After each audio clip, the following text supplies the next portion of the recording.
This is our research title, The Relationship Between Employment Hours and Academic Outcomes of Working College Student of San Francisco Xavier College.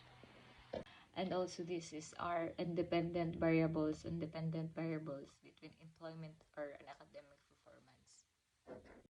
Specific problem situation.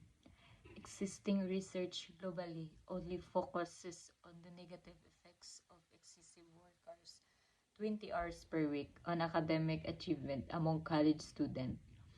However, limited studies explore the complex impacts of moderate work hours and contextual factors like employment type and relevance to field of study.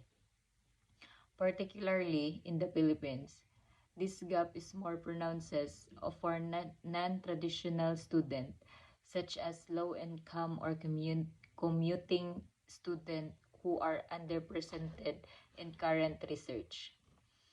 Yung mga existing research sa buong mundo, madalas lang nakafocus sa negative effects ng sobrang pagtatrabaho, like more than 20 hours per week, sa academic performance ng college student.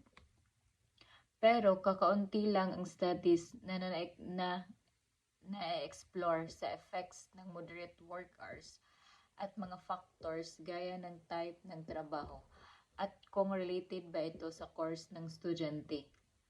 Lalo na dito sa Pilipinas, mas halata pa ang kakulangan ng ganitong research para sa mga non-traditional student tulad ng low income o mga nagko-commute kasi madalas hindi sila nabibigyan ng pansin sa mga paaralan. Possible consequence. If the problem is not addressed, student may continuously face increased stress, decreased academic performance, and lower graduation rates, ultimately limiting their job opportunities. This can also worsen existing hardship in access to education and lead to increased student debt. Kapag hindi nasolusyonan ang problema, tuloy-tuloy na makakaranas ang mga estudyante ng matataas na stress, mababang academic performance, at mas kaunting chance na makagraduate. Dahil dito, mababawasan din ang job opportunities nila. Pwede rin itong magpalala ng hirap sa pag-access ng education at magdulot ng mas malaking utang ng mga estudyante. Research objectives.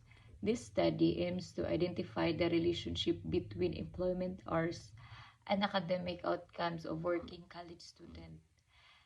Especially, the study sought to achieve the following objectives. Ang study na ito ay gustong malaman kung may relasyon ba ang dami ng oras ng trabaho at ang academic performance ng mga working college student. To examine the relationship between the number of our college student work and their academic performance. Particular, gusto nitong makamit ang mga sumusunod na layunin.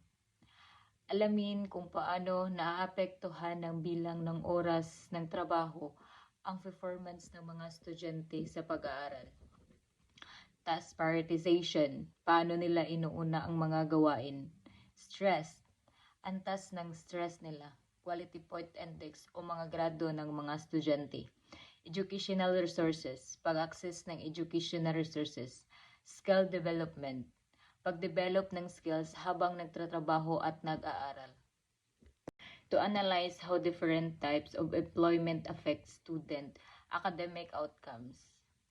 Layunin ng mga study na ito na alamin kung paano naaapektuhan ng iba't ibang klase ng trabaho ang academic performance ng mga estudyante. Time allotted to study, oras na inilaan sa pag-aaral. Balancing school-related tasks and workload.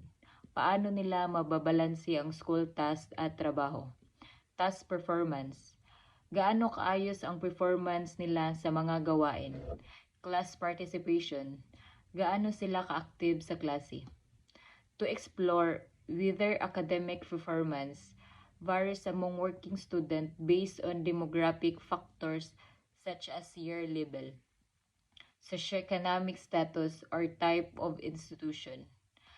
Gusto rin nilang tuklasin ng study kung nakakaiba ng academic performance ng mga working student depende sa kanilang year level, socioeconomic status, o uri ng paaralan. To identify if employment hours significantly influences the academic outcomes of working criminology and student in San Francis Xavier College. At sa huli, layunin din nitong malaman kung malaki ba talaga ang epekto ng dami ng oras sa trabaho sa academic performance ng mga working criminology student and San Francis Xavier College. Theoretical framework. William Goody's role-strain theory in 1960. This theory explained how an individual experiences stress when multiple rules become too difficult to manage simultaneously.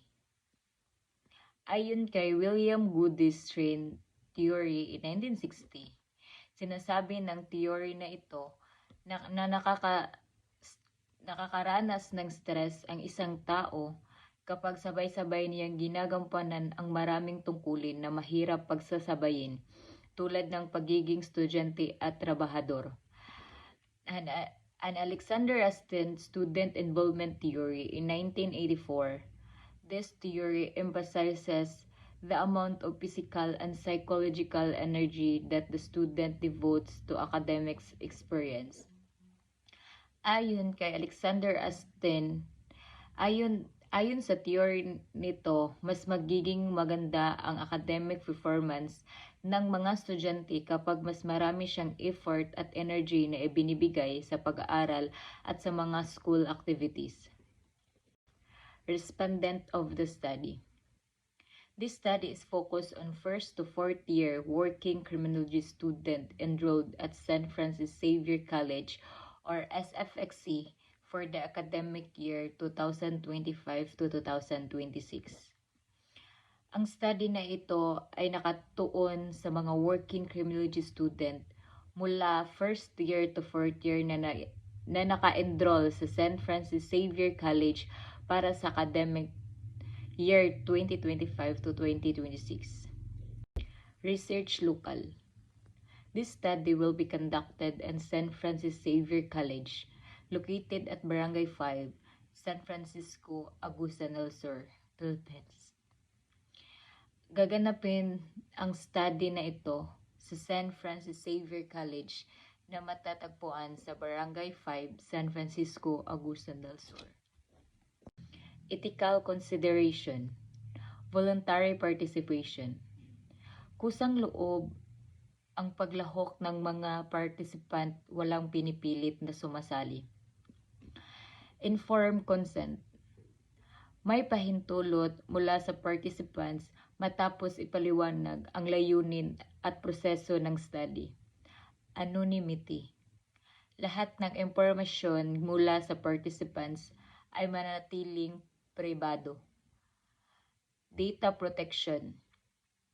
Sisiguraduhin na ligtas at hindi maaabuso ang mga nakolektang data. Plagiarism. Iwasan ang pangungopia ng gawain ng iba nang walang pagkilala. Do not harm. Hindi dapat nakakasakit o nakakapinsala sa mga participants sa anumang paraan.